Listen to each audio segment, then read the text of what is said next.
నవరసంబులుకు నాట్య మయూరియై మూల శబ్దంబుల మోక్షహంస.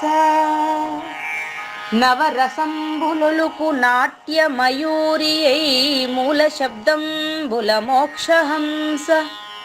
పరమ పవిత్రమౌ పరమాత్మ గీతయే నేడు నాట్యం బాడుచుండెగనుమా.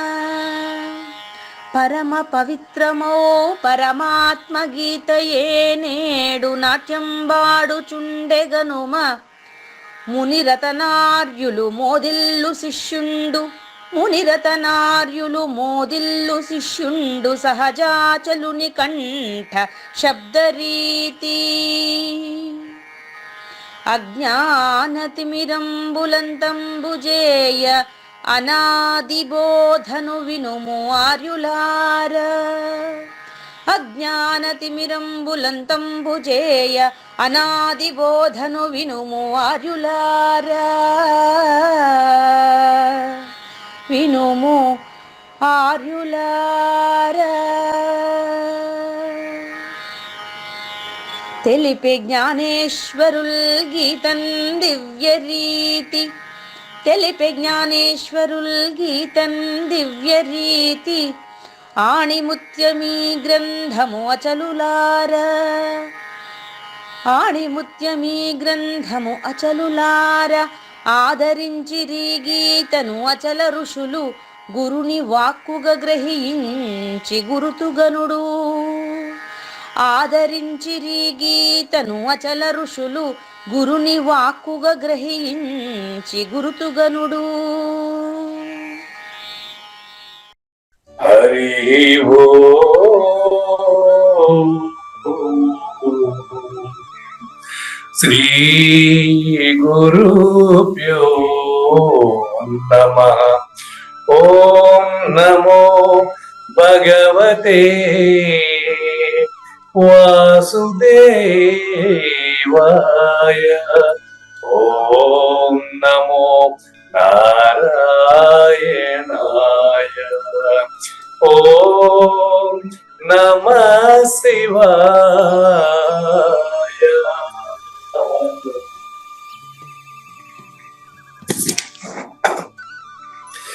ఈ గీతా జ్ఞానగిన కార్యక్రమం మొదలై నిన్నటికి 1093 రోజులైందండి. ఈ రోజు 1094 రోజు. ఈ గీతా జ్ఞానగిన కార్యక్రమం సంకల్పించి నిర్వహిస్తున్న శ్రీ విద్యాసాగర్ గురువు గారికి, శ్రీ వెంకటేశ్వర గురువు గారికి శ్రోతలందరి తరపున ధన్యవాదాలు అవుతాను. ఈనాటి కార్యక్రమంలో పాల్గొన్న ఆత్మస్వరూపులైన శ్రోతలందరికీ కైవల్యాశ్రమం తరపున, అలాగే శ్రీ శివరామ దీక్షితుల వారి అచల యూట్యూబ్ ఛానల్ తరపున హృదయపూర్వక స్వాగతం, వందనాలు. గురుదేవులు సహజాచార రాజయోగి శ్రీ పూజారి వెంకటేశ్వర గురువు గారిని కార్యక్రమం ఆరంభించమని కోరుతున్నానండి. సర్వము గురువుమయము, సర్వము గురువుమయము. భవరోగ వైద్యుడతడని తెలియుము. సకల విద్యల నిలయము దక్షిణామూర్తి అతడని తెలియుము. మూగవాణి మాటను, ఈ మూగవాణి మాటను శ్రోతలు కోటలు దాటింతురు. గురు కృపా సిద్ధితోనే నేనెంత ఆనందమొందినాను. నిజయోగి శ్రీకృష్ణుడు, నిజ భక్తుడైనట్టి అర్జునుండు.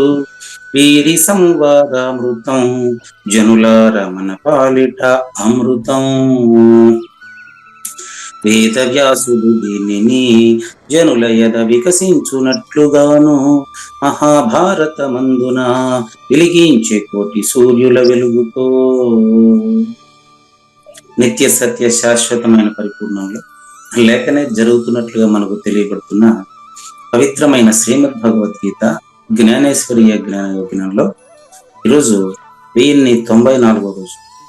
అంటే కలియుగం ప్రథమ పాదం జంబూద్వీపం భరతవర్షం భరతఖండం క్రీస్తు శకం 2024 మార్చ్ 3వ తేదీన భగవద్గీత జ్ఞానానికి పరిమితులు తెలుసుకుంటున్నటువంటి సమయంలో శ్రీకృష్ణ దేశికేంద్రుడు 227, 28 అనే 2 పద్యాలతో శ్రోతలందరికీ సాదర స్వాగత సుమాంజలి. శ్రీ గురుభ్యో నమః.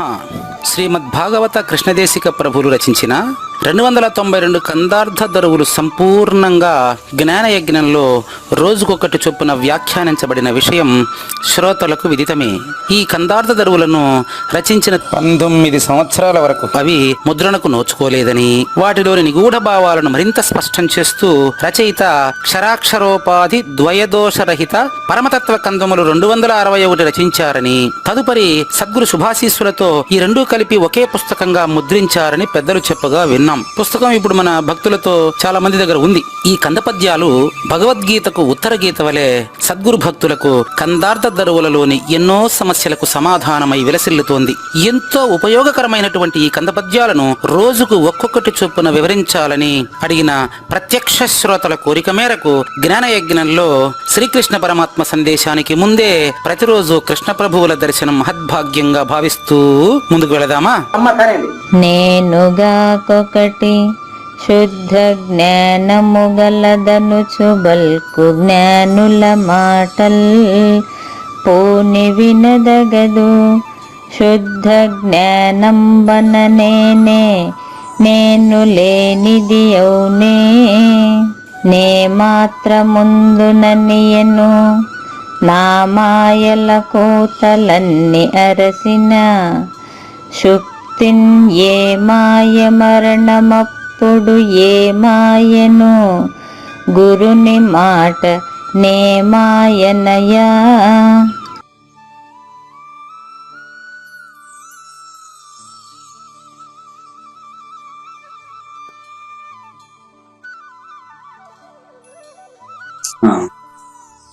మరి ఈరోజు శ్రీకృష్ణ దేశికేంద్రుల 227, 28 2 కంద పద్యాలండి. శ్రీకృష్ణ పరమాత్మ కూడా 18వ అధ్యాయంలో 68, 69లో కూడా కొంత కొనసాగిస్తాం. అక్కడ కూడా 2 శ్లోకాలని కలిపి చెప్పాల్సిన అవసరం వచ్చింది. కారణం ఏంటంటే నిన్న మీరు బాగా ఏమంటారు, మిమ్మల్ని బాగా ఇబ్బంది పెట్టాను.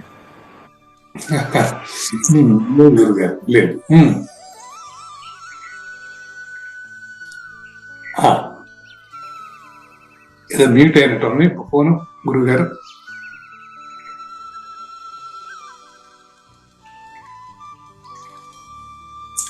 నిన్న మిమ్మల్ని బాగా ఇబ్బంది పెట్టాను అంటే అది నా ఫీలింగ్. మీ ఫీలింగ్ నాకైతే అది ఉందో లేదో అనేది అప్పుడు మేము ఉన్నాం కదా. నాకు ఎన్లైట్మెంట్ ఇచ్చారు లేకపోతే ఏం పెట్టలేదు. అదే అదే అదే అది చాలా మంది ఏమంటూ ఉంటారంటే నాకంటే వేరుగా, అంటే రెండవ నేను కంటే వేరుగా, మూడవ నేను కంటే వేరుగా తనీగా అచల పరిపూర్ణం అనేది ఒకటి ఉంది అని చెప్తారు కదా. ఆ చెప్పేటప్పుడు దీన్ని రెండుగా భావించడం వల్ల వచ్చినటువంటి కన్ఫ్యూజన్ అది నీకు ఉంటుంది, నాకు ఉంటుంది. నాకు లేదని చెప్పేదానికి లేదు, నాకు లేదని చెప్పడం కూడా కన్ఫ్యూజనే. నాకు ఏ కోరిక లేదు అని చెప్పడం కూడా కోరికే. నాకు సందేహరహితమైందని చెప్పేది కూడా సందేహే.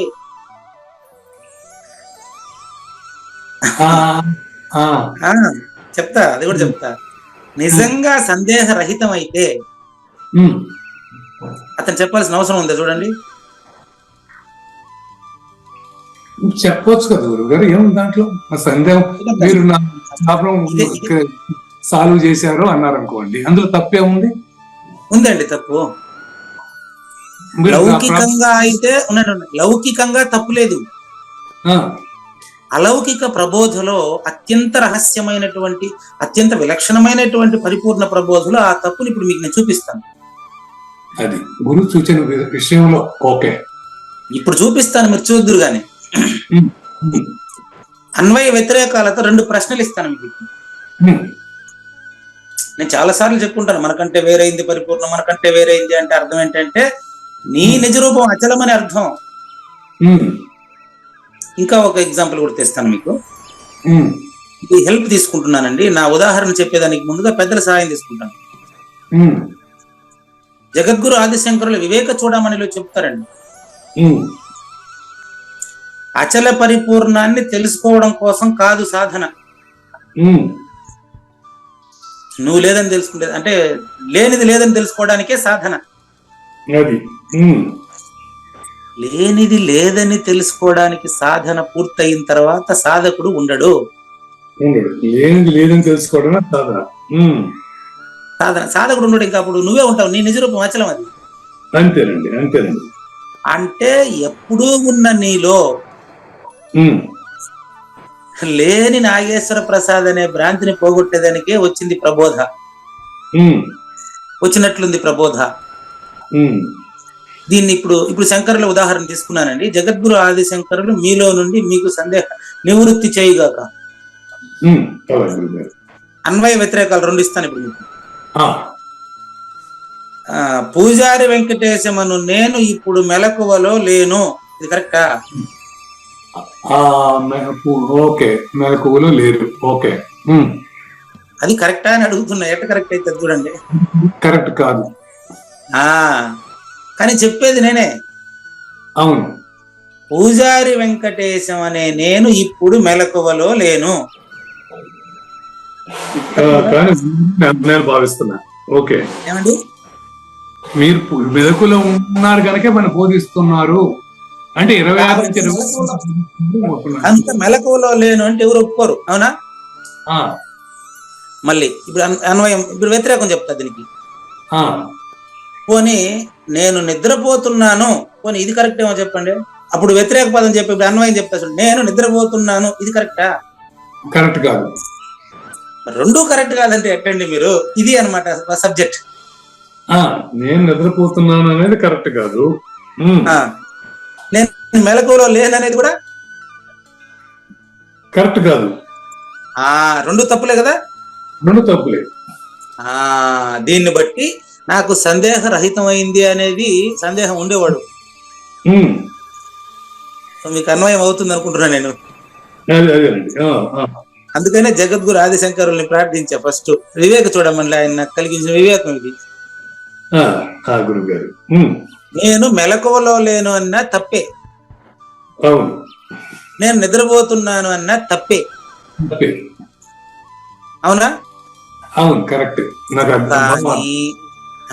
అని అంటాడు, బయలనగా నిత్య వస్తువు కదా, దాన్ని నేను తెలుసుకున్నానంటే తప్పు. అవును, నాకు తెలియదన్నా తప్పు, ఏదన్నా తప్పే. ఎందుకు తప్పు అంటే నీ నిజరూపం అచలమైన సూత్రం ఉంది కదా.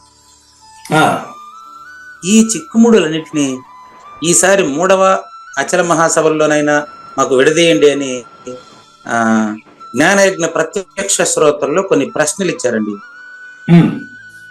ఆ ప్రశ్నల్ని ఇప్పుడు మీ ముందర పెడుతున్నానండి. దీన్ని ప్రశ్నలు కుడుపూడి నాగేశ్వరరావు గారు ఆ ప్రశ్నలు పెట్టండి, ఆ తర్వాతనే ఈ పద్యాలు అర్థమవుతాయి. చూసుకోండి. 3వ అచల మహాసభలకు జ్ఞానయజ్ఞ ప్రత్యక్ష పరోక్ష యూట్యూబ్ ద్వారా వింటున్నటువంటి వినబోతున్న అందరికీ సాదర స్వాగతం. 3వదైన అచల మహాసభ పేరు శ్రీ శివరామ దీక్షిత ద్వాదశి సభ అని నిర్ణయించబడింది. ఈ పేరు నిర్ణయించినటువంటి వారు సద్గురు సన్నిధిలో వడమలపేట సంప్రదాయంలో ఉండే వేణునాథం గారు. దీనికి పేర్లు శివరామ దీక్షల పేర్లు పెట్టిన వారు అభయానందం గారు, యజ్ఞకర్త మోహన్ రెడ్డి గారు. కింద ప్రశ్నలు ఇచ్చిన వాళ్ళు జ్ఞానయజ్ఞ ప్రత్యక్ష శ్రోతలు. రాసుకోండి, చూసుకోండి. ఇది ఎందుకు ఇస్తున్నానంటే ఈ ప్రశ్నల్ని చెప్తాను. నంబర్ 1, మానవ జన్మ పరమార్థం ఏమిటి? అవునండి. నంబర్ 2, స్వ విచారణ అంటే ఏంటి? అవును. నెంబర్ 3, గురుని చేరిన శిష్యుని శ్రద్ధ భక్తి ఎట్టుండాలి? అవును. నెంబర్ 4, గురు సూచన అంటే ఏంటి? ఏంటి? ఓకే. నెంబర్ 5, అసంగం లేదా అస్పర్శ అని చాలా సార్లు మాట్లాడుతూ ఉంటారు కదా, దాని అర్థం ఏంటి? తనుమన ధనములు అంటే ఏంటి? వాటిని ఎట్లా ఇవ్వాలి?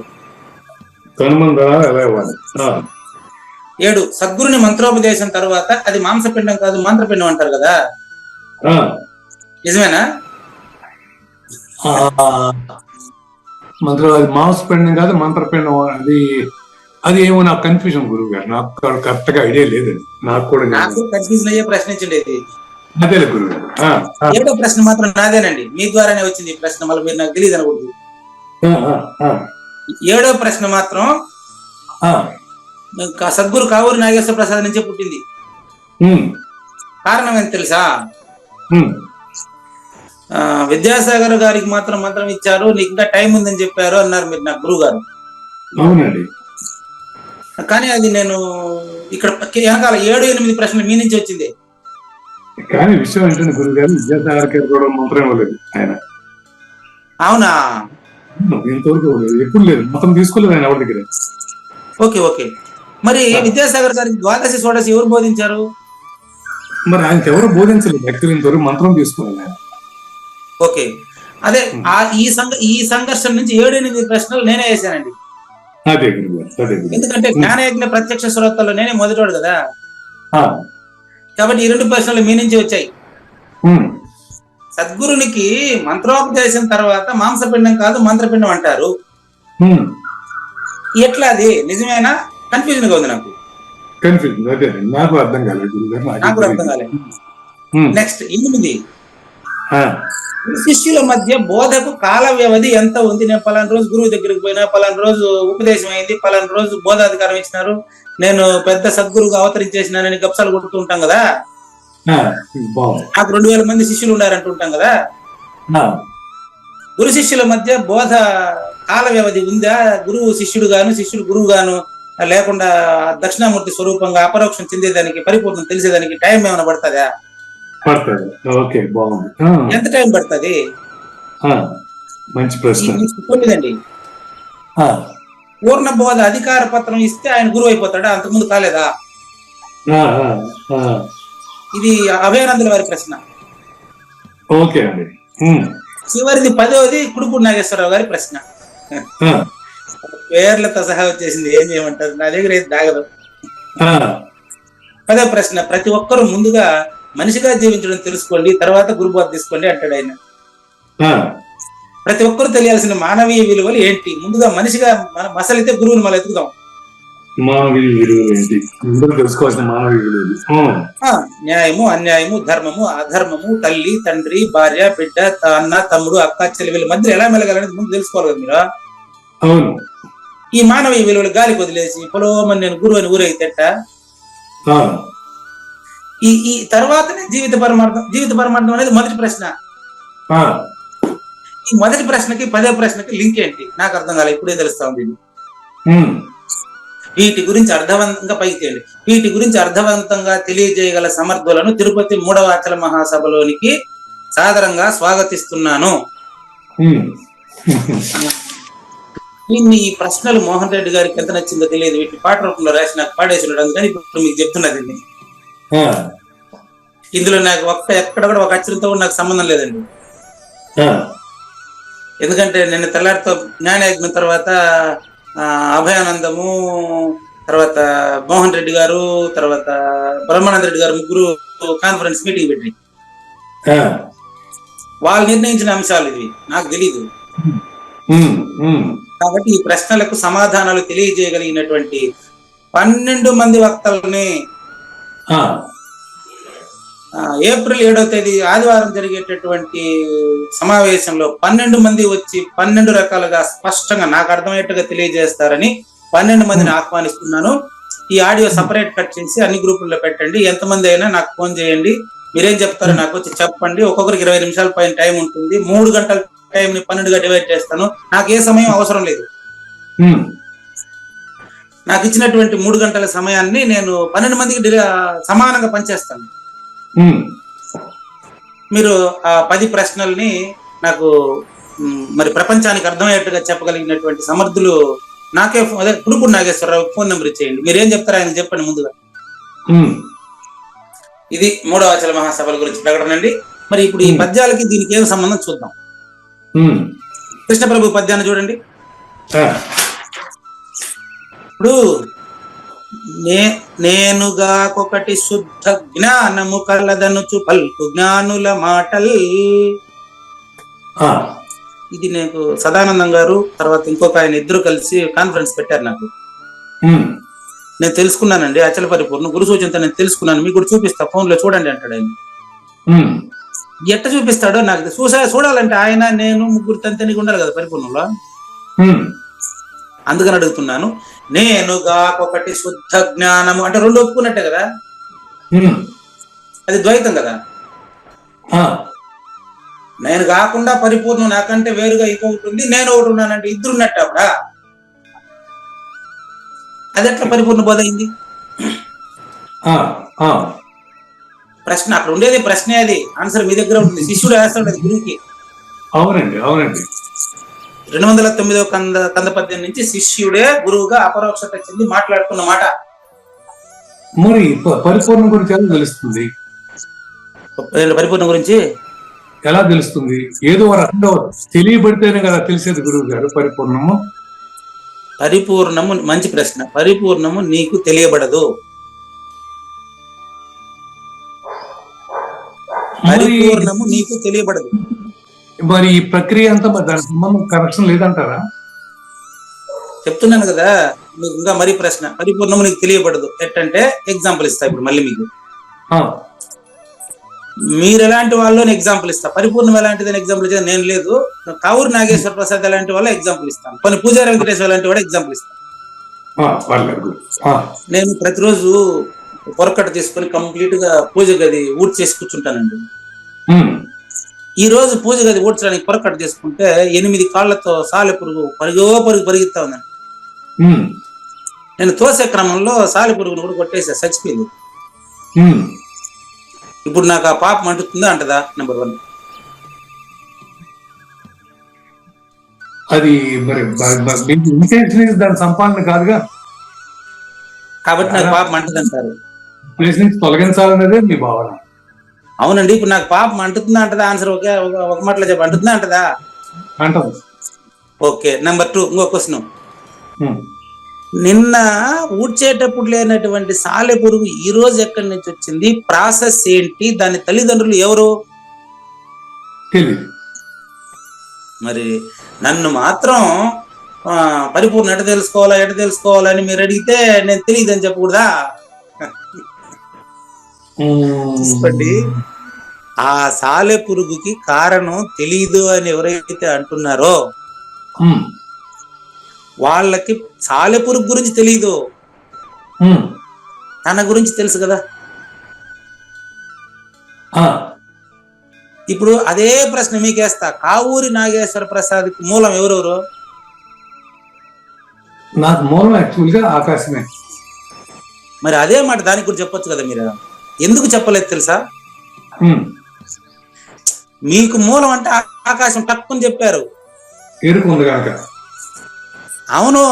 సాలె పురుగు ప్రశ్న ఇచ్చారు, పేరు గాడికి పోయింది. ఇంకా సాలె పురుగు తల్లిదండ్రులు ఎవరని చెప్పాను. అవును. మరి సాలె పురుగు తల్లిదండ్రులు కూడా ఆకాశం, మీ తల్లిదండ్రులు కూడా ఆకాశమేనా? దానికి మీకు తేడా ఉందా? తేడా ఏం లేదు. ఇప్పుడు మీరు రెండో నేను. అవును, సృష్టి క్రమంలో ఎలా జరగాలో అది సాలె పురుగును చంపిన వాడికి పాపం లేదన్నారు. అప్పుడు మీరు రెండో నేను. మామూలుగా హంతతే కథయిష్యామి అంటాడు అక్కడ. నహంతి ననిభద్యతే అన్నారు 18వ అధ్యాయంలో కూడా. సాలె పురుగును చంపినప్పటికీ నాకు పాపం అంటలేదని మీరు సర్టిఫై చేసేశారు. అంటే ఇంట్లో ఇంకా బూజు దులుపుకునే వాళ్ళు సాలె పురుగు చచ్చిపోతుందని బాధపడవలసిన అవసరం లేదని నాగేశ్వర ప్రసాద్ గారు జ్ఞానయజ్ఞంలో ప్రకటించారు. ఒక ఇంటి ఓనర్, నేను చీమను కూడా దులపను, నేను చీమను చంపకపోతే పుణ్యాత్మరాలు అయిపోతావా? ఉమ్, కాబట్టి ఇంటి బూజు దులిపేటప్పుడు, రైతు పొలం దున్నేటప్పుడు చనిపోయేటటువంటి జీవులన్నిటికీ ఆ పాపము సంబంధిత కారణానికి అంటదో. అంటారు. మీరు చెప్పిందే ఇప్పుడు.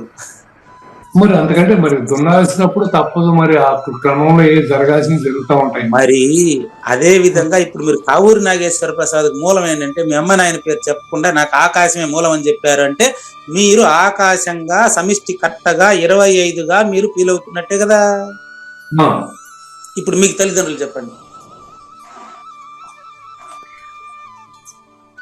ఒక రకంగా చెప్పాలంటే తల్లిదండ్రులు మనం ఫిజికల్ గా మనం ఇట్లా పల్లా తల్లిదండ్రులు చెప్పొచ్చు, కానీ వాళ్ళకు కూడా మరి మూలం ఆకాశమేగా. బాగా గమనించండి, నాన్ ఫిజికల్ గా చెప్పమంటున్నాను. ఫిజికల్ గా అయిపోయింది, మీరు ఆకాశం అని చెప్పేశారు. ఆ, తల్లిదండ్రులు మీకైనా సాలెపురుక్కైనా ఒకటే అన్నాక మళ్ళా అమ్మని అంటే పోకూడదు. ఇంకా ఉమ్, చెట్టు విత్తనం అనవస్థ దోషం వద్దు మనకు. ఇంకా ఆ, ఆకాశమే మీరన్నారు. ఉమ్, ఆకాశం మూలం, ఆకాశం వేరు, ఆకాశంలో ఉండే వస్తువు వేరా? లేదు. అప్పుడు మీకు ఆకాశం మూలం అన్నారు, నాకు మరి పూజారి వెంకటేశానికి ఆకాశం మూలం కాదు. అవును. అలాంటప్పుడు ఆకాశానికి తల్లిదండ్రులు ఎవరో చెప్పండి. ఆకాశానికి తల్లిదండ్రులు మనం చెప్పాల్సి వస్తే ఇక ఆత్మ అంటాం. అది నాకు దాని ఎక్స్ప్లెనేషన్ అడుగుతాను మళ్ళీ నేను. మీరు ఏ పదం ఉపయోగించినా ఆ, దానికి మళ్ళీ మీనింగ్ అడుగుతాను. ఆత్మ అంటే అర్థం ఏంటి తెలుసా? ఆ, మీరు చెప్పిన దాంట్లో ఆత్మ అంటే ఆత్ ఏమీ, మా లేదు ఉమ్, అంటే ఆకాశము శూన్యం కదయ్యా, నువ్వు నేను కూడా శూన్యమే కదయ్యా, దానికి మూలం అడుగుతావే, నీకు బుద్ధి ఉందా అని మీరు నన్ను అడిగినట్లు నేను ఫీల్ అవుతున్నా. ఉమ్, మీరు చెప్పారు ఆకాశానికి మూలం ఆత్మ అంటాను అంటే, ఆత్ అంటే ఏమీ, మా అంటే లేదు. ఆకాశమే శూన్యం కదా, దానికి మూలం అడుగుతావు, ఆకాశంలో నువ్వెక్కడ ఉన్నావని మీరు నన్ను ప్రశ్నించినట్లు నేను ఫీల్ అవుతున్నా. ఆ, ఓకే. కాబట్టి ఆకాశానికి మూలం లేదు కదా. ఆకాశానికి మూలం లేదంటారా? ఉమ్, ఏమో నేను అనేది వద్దు, మీకు అర్థమైతేనే ముందుకెళ్దాం, లేకపోతే వద్దు. ఆ, ఆకాశానికి మూలం ఉంటే మీరు చెప్పండి. ఇప్పుడు భద్రాద్రి శతకం వీటిలో ఆత్మకు మూలం ఆకాశం అన్నట్టుగా మళ్ళీ భద్రాద్రి శతకానికి పోయినారు నాయన. మనకి ఇప్పుడు పుస్తకాల పని కాదండి, గురువాక్యంతోనే అదే చెప్పేది. ఈ తిరుపతి అచల మహాసభలకు వచ్చే వక్తలు కూడా నేను పుస్తకం ఎత్తుకొని వచ్చి మళ్ళీ దాన్ని దీన్ని కలబోసి ఆ శ్లోకం ఇదంటే ఒప్పుకునే ప్రశ్న లేదు. మరి ఏదో ఒక ఆధారంగా మనం తెలుసుకోవాల్సి ఉంటుంది కదా గురువు గారు. మరి అది రెఫరెన్స్ వాడండి. నేను కూడా చెప్పాను ఇప్పుడు శంకరాచార్యులు, అది రెఫరెన్స్ మాత్రం వాడండి. ఆ, రెఫరెన్స్ వాడండి, మీ అనుభవం చెప్పండి. ఆ కందార్థం అట్ట చెప్పినారు, ఈ పద్యంలో ఇట చెప్పినారు, ఆ శ్లోకంలో ఇట చెప్పినారు, అది కుదరదు. ఆ, గురువు గారు నాకు ప్రత్యక్ష ప్రమాణము, గురువు గారు శరీరము నాకు పరిపూర్ణంగానే తెలుస్తుంది. ఎందువల్ల? తెలుసుకునేవాడు కూడా పరిపూర్ణుడుగా ఉంటే గురువు గారి శరీరం కూడా పరిపూర్ణంగానే తెలుస్తుంది. దృష్టి జ్ఞానమయం కృత్వ పశ్యత్ బ్రహ్మమయం జగత్ నేను ఉపయోగించాను. ఇప్పుడు ఆ, శృతి ప్రమాణం ఉపయోగించేటప్పుడు ఆ శృతి దానికి రిలేటెడ్ గా ఉంటే ఊరుగాయలాగా దాన్ని వాడడం తప్పులేదు. బాగుంది. మీరు కూడా వాడండి, కాదనట్లేదు నేను. ఆ, భద్రాద్రి రామ శతకాన్ని ఉపయోగించి మళ్ళీ ఉపయోగించండి. ఇప్పుడు కూడా భద్రాద్రి రామ శతకం ఉపయోగించి మళ్ళీ దాని వెనకాల అడిగితే దానికి ఇంకో పద్యం ఇచ్చి అంట కట్టేస్తాను. ఆ, అట్లా కుదరదు. చెప్పండి, భద్రాద్రి రామ శతకంలో ఏం చెప్పారు ఇప్పుడు చెప్పండి. అదే ఆత్మ నుంచి ఆకాశం వచ్చింది అనేది చెప్పారు వాళ్ళు. మరి ఇప్పుడు అది అయిపోయింది మన దగ్గర. ఆ, ఆకాశం నుంచి ఆత్మత్వం చెప్పలే వాళ్ళు, ఆకాశం నుంచి ఆత్మ రాలే, ఆత్మ నుంచి ఆకాశం వచ్చింది పంచిపోతారు అని చెప్పారు. అది అయిపోయింది మన దగ్గర. ఆత్మ నుంచి ఆకాశం అని చెప్పారు. ఆ, ఆత్మ నుంచి ఆకాశం అనేది మన మధ్యలో చర్చ అయిపోయింది. ఉమ్, ఏమని? నేను అనేటువంటి డూప్లికేట్ శబ్దంతో పలికేటువంటి నేను అనే డూప్లికేట్ ఏదో అదే ఆకాశము. ఆకాశం శూన్యం అన్నారు.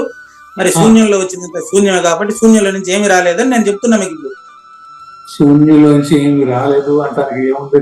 మరి శూన్యంలోంచి నేను వచ్చానంటే ఏదో వచ్చినట్టుగా, మరి శూన్యంలో ఇక్కడేనండి చెప్తాండి ఇది. ఈ పద్యం అదే.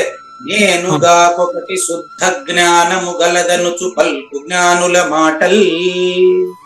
వాళ్ళు జ్ఞానులు కాదు, అజ్ఞానం జ్ఞానం కలిసినటువంటి ద్వయపు గుర్తు, అహపు గుర్తు కలిగిన వారు. వాళ్ళ మాట వినొద్దండి.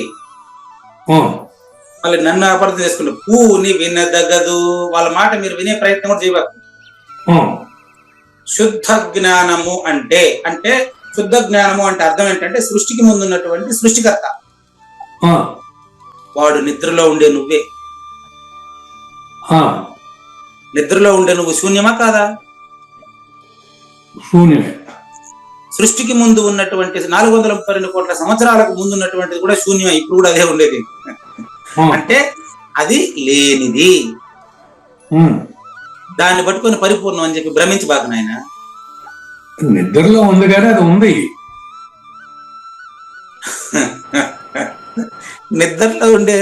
నిద్రలో ఉండేది లేనిది బాగా వినండి. నిద్రలో ఉంది కానీ సేపు నిద్రలో మనం సృష్టికర్త గురించి మాట్లాడుతున్నాం. అదే నిద్రలో ఉందే లేచింది, దట్సాల్. ఉంద లేచింది, లేనిదో ఇవ్వలేదు అక్కడ. అక్కడ ఇప్పుడు మీరు కింద పడి ఉండేది, ఇప్పుడు అక్కడ ఇప్పుడు మీరు మిమ్మల్ని లేపుతాను. ఇప్పుడు నేను చూడండి, ఆ, మన్నించాలి, మీరు కింద పడింది నాకు తెలుస్తుంది కాబట్టి చెప్తానండి. ఎట్లా కింద పడ్డారో నాకు తెలుస్తుంది. అట్లాగే. మీరు కింద పడ్డారని చెప్పాను కదా, ఎట్ట పడ్డారంటే ఉమ్, ఆ క్లారిటీ వినండి. ఉమ్, మీరు నిద్రపోయిన వాడిని గురించి మాట్లాడుతున్నారు, ఉమ్. అంతేనా? అవును. నిద్రపోయిన వాడు నిద్రలో ఉన్నాడు కాబట్టి లేస్తారు అని మీరు మాట్లాడుతూ ఉండేది, అది మీరు కింద పడుట. ఉమ్, ఇప్పుడు నేను మిమ్మల్ని లేపుట, ఉమ్, అది ఎట్లా తెలుసా? ఉమ్. నేను చెప్తా ఉండేది ఇప్పుడు మాట్లాడుతూ ఉండేటప్పుడు కూడా కావూరి నాగేశ్వర ప్రసాద్లో సదా సుషుప్తి వల్ల ఉండే పరిపూర్ణుడిని గురించి. ఉమ్, వాడు నిద్రపోలేదు, ఆ, సదా సుషుప్తి అవస్థస్తే అని ఉదాహరణకు చెప్పారు. సదా అంటే అర్థం ఏంటి? సదా అంటే ఎల్లప్పుడు.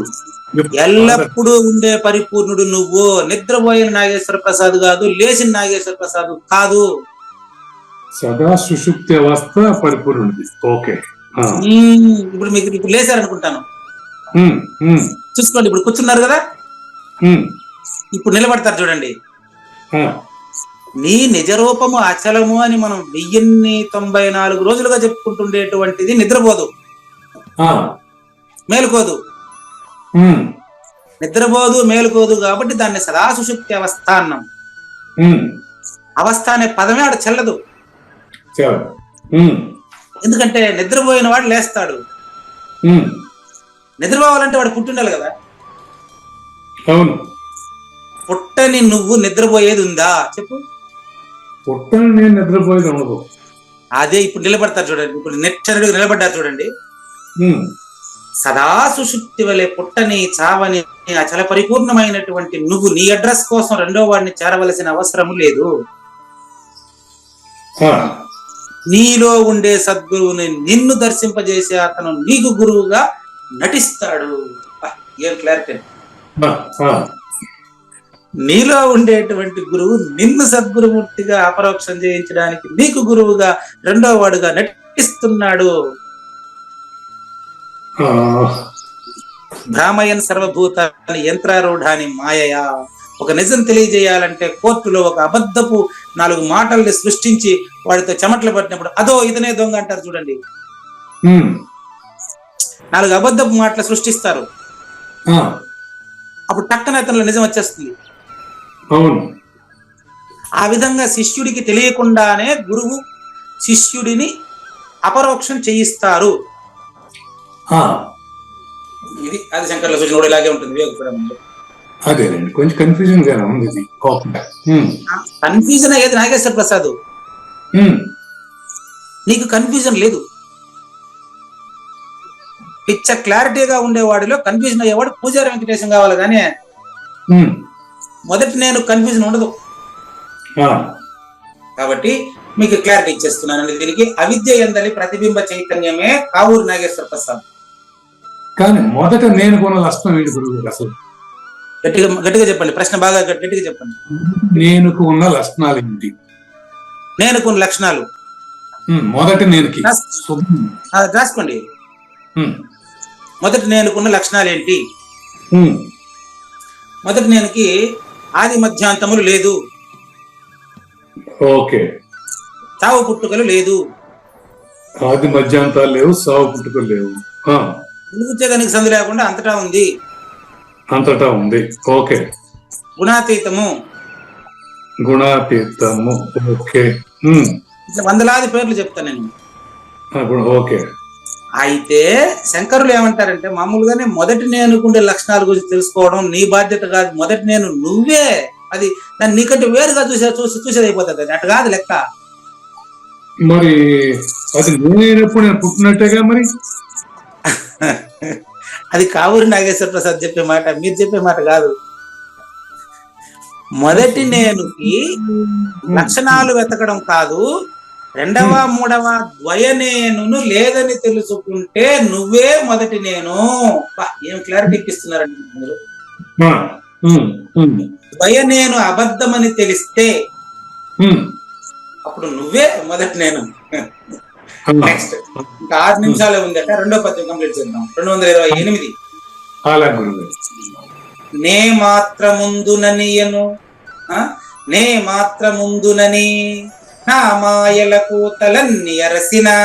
మొదటి నేను ఉన్నానని నువ్వు చెప్పావనుకో, నిద్రలో కూడా చెప్పాలి నాకు, నిద్రలో చెప్పలేవు. నిద్రలో చెప్పలేని నువ్వు ఇప్పుడు చెబుతున్నావు అంటే నువ్వు ద్వయాన్ని భ్రమించావని అర్థం. నేను చెప్పాను మీకు, నిద్రపోయిన వాడు లేస్తాడు, మరణించిన వాడు జన్మిస్తాడని చెప్పాను మీకు. కాబట్టి మరణంలోనూ నిద్రలోనూ కూడా ఈ నేనున్నానని కానీ నువ్వు చెప్తే నిద్రలోను మరణంలోను చూపించవయ్యా అని అడుగుతాను నేను. అప్పుడు గురుని మాటను ఏమాయనయా అస్తి నాస్తి ఇది కో వేద, నువ్వు కొత్తగా వచ్చేవాడు కాదయ్యా, ఎప్పుడు ఎల్లప్పుడు నిత్యము నిరవధ్యము జనన మరణ రహితుడు ఎప్పుడు ఉండేదయ్యా నువ్వు. అది కాకుండా నువ్వు దాన్ని దీనికి జాయింట్ చేసి గందరగోళం గజిబిజి చేసుకోవడం వల్ల మాత్రమే నువ్వు కన్ఫ్యూజ్ అవుతున్నావంతే. కాబట్టి మొదటి నేనుకి నామరూప క్రియారహితము, నామరూప క్రియారహితము అన్నప్పుడు దానికి పుట్టుకుంటదా? పుట్టిన కావూరి నాగేశ్వర ప్రసాద్ పుట్టని దాన్ని ఎలా తెలుసుకుంటాడు? పుట్టిన కావూరి నాగేశ్వర ప్రసాద్కి పుట్టిన భ్రాంతి పోతే మొదటి నేను తెలుసుకోవలసిన అవసరం ఉందా? సూచన.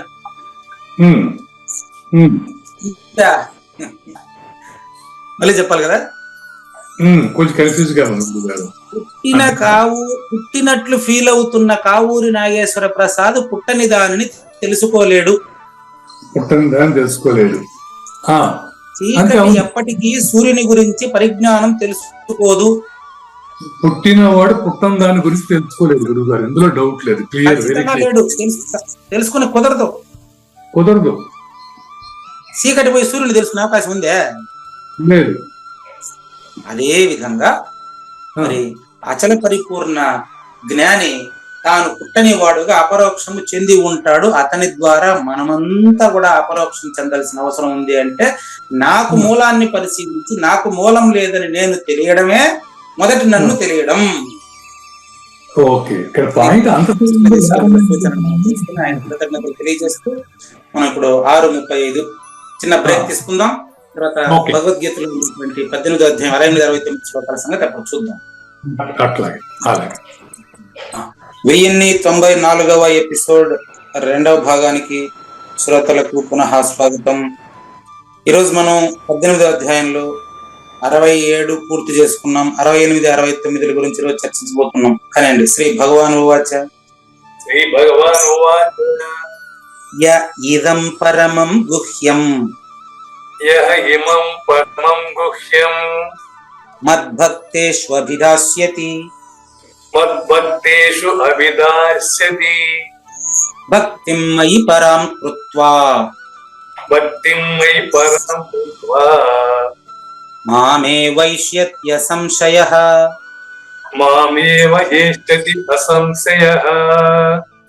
అంటే ఇందులో సందేహం లేదని అర్థం. సందేహ రహితమైనటువంటి పాయింట్ ఒకటి చెప్పబోతున్నారు గురువుగారు. ఇప్పుడు కొన్ని పుస్తకాల్లో పాఠాంతరం చెప్తాను చూసుకోండి. య ఇదం అని నేను పలికాను, గురువుగారు ఇమం పలికారు, రెండు ఒకటేనండి. జ్ఞానేశ్వరి ఇదం పాడారు, భగవద్గీతలో ఇమం ఉంది. ఇమం అన్నప్పటికీ ఇదం అన్నప్పటికీ అర్థం వచ్చి ఈ అని అర్థం అండి. వాళ్ళు 4వ అక్షరంలో ఈ అని అది ఉమ్, ఈ అంటే అర్థం ఏంటంటే ఇప్పుడు ఆ 18వ అధ్యాయం 67వ శ్లోకం వరకు 1094 రోజులుగా మీకు చెప్పబడినటువంటిది ఏదైతే ఉందో దాన్నే ఇమం లేక ఇదం అంటారండి. అది ఉమ్, దీన్ని యహ ప్రారంభ అక్షరం. ఉమ్, ఎవరైతే ఉమ్, టైటిల్ పెడుతున్నా దీనికి ఇప్పుడు చూడండి, ఈ శ్లోకానికి టైటిల్ అండి. ఆ, అధికారిని గుర్తించి గీతను బోధించేవాడు నన్ను చేరుకుంటాడు. ఆ, మొదటి నన్ను ఉమ్, చూడండి, 18వ అధ్యాయం 68వ శ్లోకం టైటిల్. ఉమ్, అధికారిని అంటే పరిపూర్ణ బోధకు అధికారిని గురించి గుర్తించి పరిపూర్ణ బోధను బోధించేవాడు నన్ను చేరుకుంటాడు. ఎవరు నన్ను? మొదటి నన్ను. ఆ, ఇది కృష్ణ ప్రభువులు చెప్పారు మనకు, విననేర్చిన చెప్పనేర్చిన మనుజులకే దీనిలోని మర్మము తెలుసు అని చెప్పడం ఇదే. ఆ, ఈ అధికారిని గుర్తించి గీతను అంటే పరిపూర్ణ ప్రబోధను మరి ఒక మనిషికి చెప్పేటువంటి అతను మొదటి నన్ను చేరుకుంటాడు. మొదటి నుంచి చేరుకుంటాడు. ఆ, 68 అండి. ఆహా, ఓకే. ఇప్పుడు కావూరు నాగేశ్వర ప్రసాద్ల సందేహం వచ్చింది, ఆ, అది 69వ శ్లోకంలో చర్చించబడుతుంది. మీ సందేహం కూడా ఇప్పుడు చెప్పేస్తాం. ఆ, ఎలా చేరుకుంటాడు నంబర్ 1, ఆ, ఎప్పుడు చేరుకుంటాడు నంబర్ 2, ఉమ్, ఎక్కడ చేరుకుంటాడు నంబర్ 3. ఉమ్, ఇవి నెక్స్ట్ శ్లోకంలో వస్తుంది. మళ్ళీ ఇప్పుడు ఏం కన్ఫ్యూజ్ కాబాకండి. ఆ, మొదలు పెడదామా? అలా గురుగారు. యహ ఎవరైతే ఉమ్, మయి మయి మయి అంటే మొదటి నాయందు, ఉమ్, మొదటి నేను 3 గంట వెయిట్ చేసి చెప్పాను కదా మీకు. అవునండి, అవునండి. మొదటి నేనుకు రెండవది లేదు, లేదు. రెండవ నేనుకు మూడవది, నాలుగవది ఇంకా వస్తా బహువచనం దండిగా ఉంటది. అవును. మొదటి నేనుకు రెండవది లేదు. ఉమ్, మీరు మొదటి నేను కాబట్టి మీరు రెండవది తెలుసుకోవాల్సిన అవసరం లేదు. ఉమ్, లే రెండో నేను పట్టుకొని మీరు మొదటి నేనుగా ఫీల్ అవుతానంటే కుదరదు. ఉమ్, అది ఫీల్ అయ్యేది కూడా కాదు.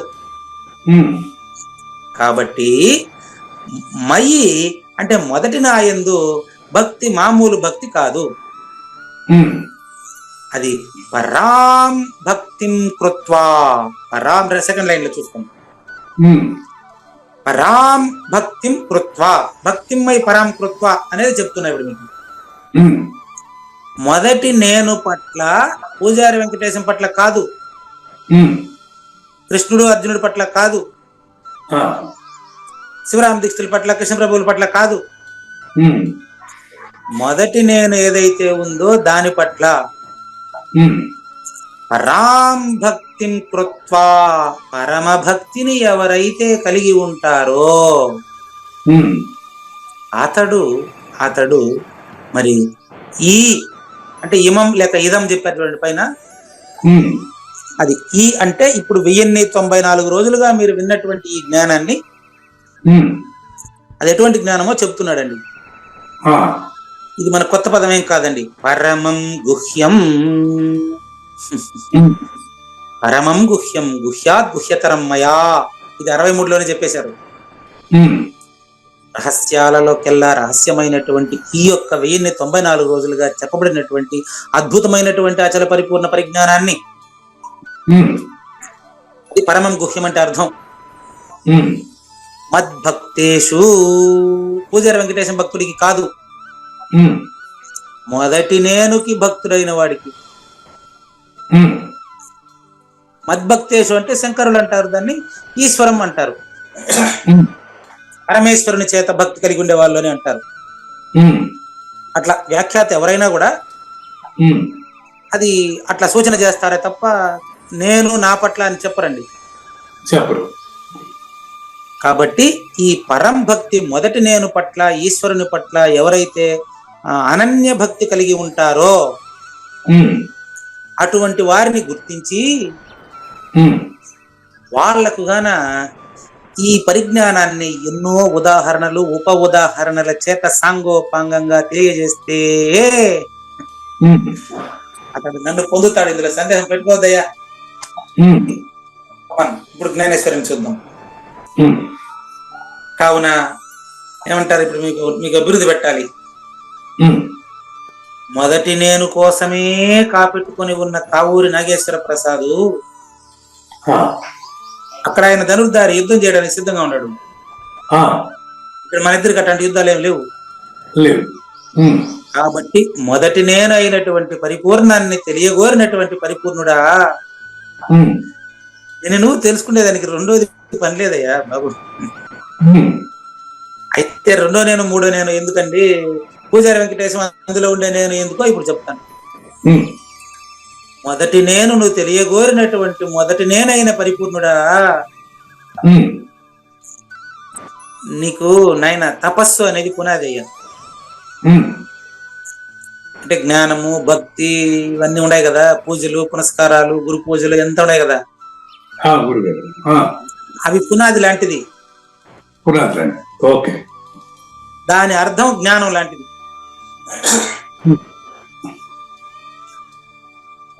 ఓకే. భవనం లాంటిది. భవనం ఇప్పుడు కర్మయోగము పునాది, జ్ఞానయోగము భవనం అండి. అది ఓకే. ఓకే.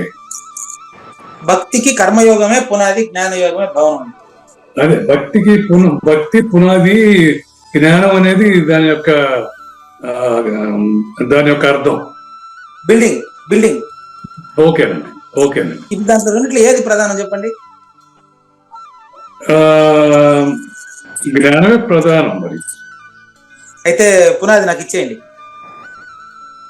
ఆ, అంటే ఇప్పుడు మరి పునాది మాత్రం ఒకటే ఉంటే మాత్రం ఉపయోగం ఏముంది గురువు గారు? నేను అందుకనే ఏది ప్రధానం అని చెప్పిన. మీరు జ్ఞానం ప్రధానం అంటే పునాది లేకుండా కట్టుకోండి బిల్డింగ్. ఇప్పుడు పునాది లేకుండా అసలు బిల్డింగ్ తయారై కాదుగా.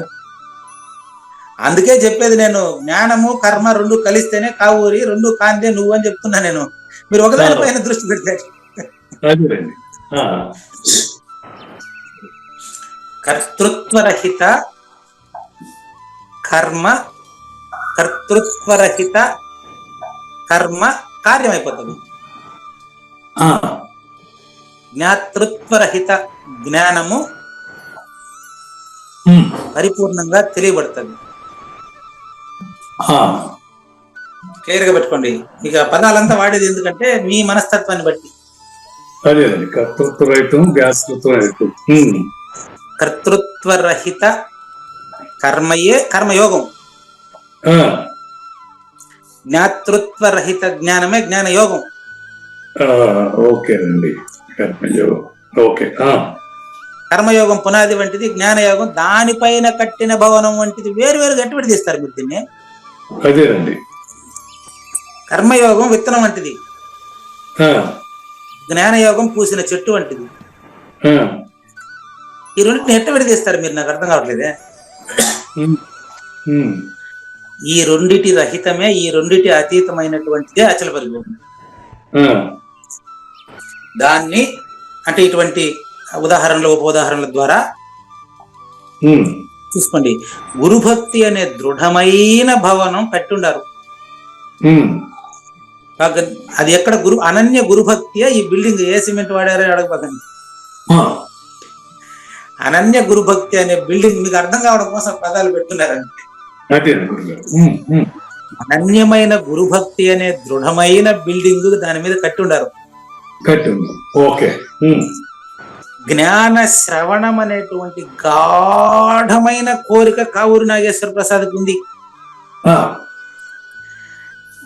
దానికి కురుపూడి నాగేశ్వరరావు గాని లేకపోతే పూజారి వెంకటేశం యొక్క సింహద్వారం ఎప్పుడు తెరిచే పెట్టుంటది. ఈ ప్రశ్న కోసం జ్ఞాన యజ్ఞం ప్రతిరోజు 6 గంటలకు ఓపెన్ అవుతుంది. అవునా కదా? మీ ప్రశ్న కోసం జ్ఞాన యజ్ఞం యొక్క సింహద్వారం ఎప్పుడు ఓపెన్ చేసి పెట్టుకొని తెరిచి పెట్టుకొని ఉంటది. మధ్యలో ఎవరైనా చేయి పైకి ఎత్తి కూడా మీరు గ్రూప్ లో పెట్టండి అంటారు క్వశ్చన్.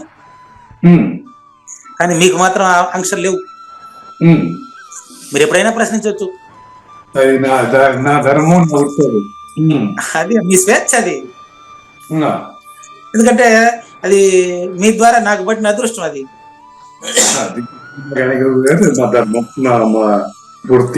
కాబట్టి నిందాభావము అనే రత్నముల చేత, నింద అభావం అండి. నింద అభావం అంటే నెగిటివ్ ఫీలింగ్ అనేది లేనటువంటిదే నిజమైన రత్నం అని అర్థం. నెగిటివ్ ఫీలింగ్ లేనిదే. Okay okay. మరి మీకు మరి చదువుకుంటే అర్థమయ్యేది కాదు ఇది. ఉమ్, ఉమ్. నేను చదువుకుంటే నాకు కూడా అర్థం కాదు, మీకు చెప్తేనే నాకు తెలుస్తుంది. అందుకే నేను మీకు చెప్తాను ఇది. ఆ, నింద అభావం అనే రత్నముల చేత సుందరంగా ఒక కలశం నిర్మించబడింది, అది జ్ఞానయజ్ఞం. అది 1094 రోజులుగా నింద అభావము. ఎంతమంది నిన్ను నిందించినా కొడుకు నాగేశ్వరరావుని తిట్టినా ఆ, ఈ బిల్డింగ్ నిర్మాణం ఆగిందా? ఏ రోజన్నా ఆగిందే? లేదు లేదు. ఇది ప్రపంచానికి చెప్తానే ఉండారు. ఉమ్, కానీ నిన్న మీరు అడిగినటువంటి ప్రశ్నలు మాత్రం అత్యద్భుతమైనటువంటి ప్రశ్నలు అది. ఇదిగో గురువు గారు. ఎందుకంటే నిన్నంతా చెప్పింది ఏంటంటే ఎవరికి చెప్పకూడదు అని. ఉమ్, ఎవరికి చెప్పకూడదు అంటే మీరు బయట చూశారు, ఉమ్, అవునా? అవును. బయట చూసి మరి సభల్లో చెప్తారు కదా అన్నారు. ఇది కూడా సభే. ఉమ్, అంటే మీరు ఏం చేయాలి? ఇప్పుడు మీలోకి చూడాలి తండ్రి. ఉమ్, ఈ జ్ఞానయజ్ఞం అనే బిల్డింగ్ నిర్మించబడింది కావూరి నాగేశ్వర ప్రసాద్ మైండ్ లో, మనసులో. ఉమ్, 1116 రోజులు నేను ప్రశ్నిస్తున్నాను, గురువు గారు ఆన్సర్ చెప్తున్నారు. ఈ బిల్డింగ్ ఎవరిది? అందరిది. అందరిది. అది మళ్ళీ ఉమ్, నేను ఒక పదం ప్రయోగించిన గమనించబడలేదు, అంతకుముందు చెప్పాను, మీది బిల్డింగ్ ఇది ఫస్ట్. అదేలేండి. ఓకే. అదే కాదండి, మీరు ఎప్పుడైతే అందరిది అన్నారో మీరు ప్రపంచం కోసం జీవిస్తున్నట్టు ఫీల్ అవుతున్నట్టు, అది దాన్ని దాపట్లేము. ఉమ్, అందరిది కాదు. జ్ఞానయజ్ఞం అనే బిల్డింగ్ అందరిది కావచ్చు, అది వేరే విషయం. ఉమ్, కానీ అక్కడ చాతక పక్షిని, చంద్రచక్ర పక్షిని ఎందుకు పెట్టారంటే గురు సూచనకి. ఊరు చూసు. ఉమ్, 1094 రోజులుగా గీతను అర్థం చేసుకోవాల్సింది నేను అని మీరు ఒక్క క్షణం అనుకుంటే ఉమ్, అందరితో పని లేదు, మీకు అంతమంది లేరు. ఉమ్, 1116 రోజులుగా డిజైన్ చేయబడినటువంటి జ్ఞాన యజ్ఞము పూజారి వెంకటేశం కడతేరుటకు. ఉమ్, అందరిది కాదు ఇది.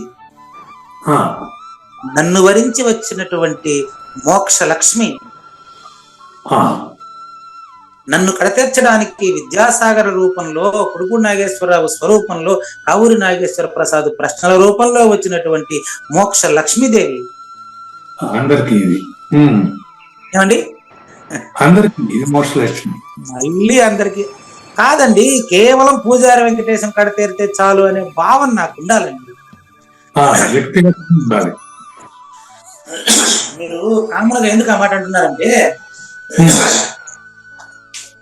మీరు చాలా చోట్ల వినేశారు, ఉమ్, అవి మీ పైన ప్రభావం చూపుతున్నాయి. ఉమ్, అందరూ బాగుండాలి, అందులో నేను ఉండాలి, ఇట్లాంటివి విన్నారు మీరు. ఉమ్, అందరూ బాగుండాలి, అందులో నేను ఉండాలి అంటే అది కొన్ని జన్మల వరకు కాదు. ఉమ్, నేను బాగుంటే ఆ, అందరూ నాకు బాగా కనిపిస్తారు. ఇది రాసి పెట్టుకోండి. ఓ అదేలేండి.